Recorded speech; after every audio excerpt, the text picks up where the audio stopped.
Hi everyone, and welcome to Tuesday.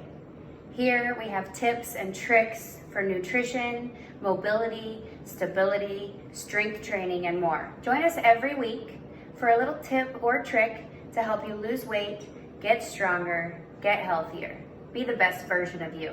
Thanks for joining us. This is one of the simplest ways that anyone can start losing weight and feeling better. We want to learn how to eat. Do you eat fast? Do you finish your plate to just do that, finish your plate? Do you eat when you're hungry, or do you eat because it's time for breakfast or time for dinner? Tune in. I'm going to help you understand how to be aware of your fullness cues and your hunger cues. I'm going to help you understand how to eat better so that you feel better. We want to eat less without feeling deprived. Why is this important? Why is it important to eat slow and chew slow? I'm going to tell you.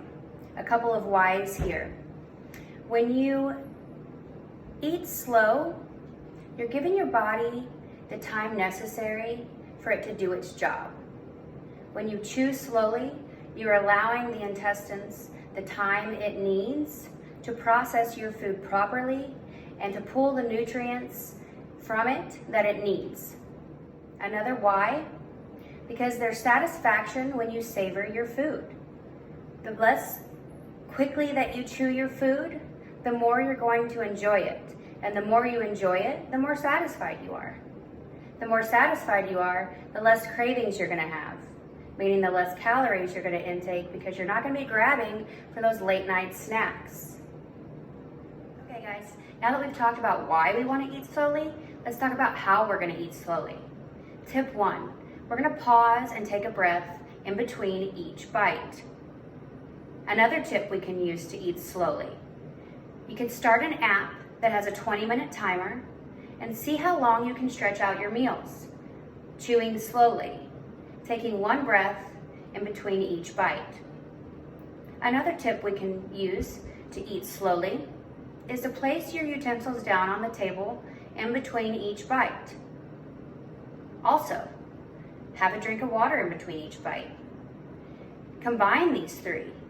Take a few more breaths than just one in between your bites. It's going to help you eat more slowly, finish your meal more slowly, and allow your body to process the nutrients that it needs in the time necessary. Another thing we can do to help ourselves eat more slowly during our meals is to be eating food that needs to be chewed.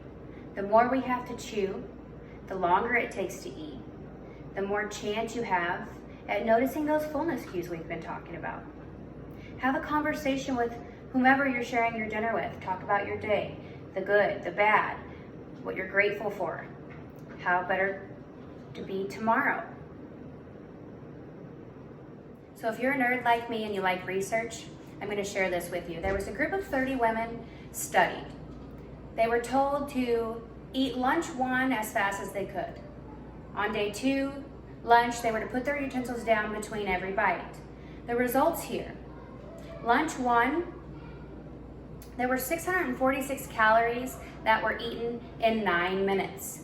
For lunch 2, there were only 579 calories eaten in 29 minutes. It took them longer to feel hungry post-meal after eating slow.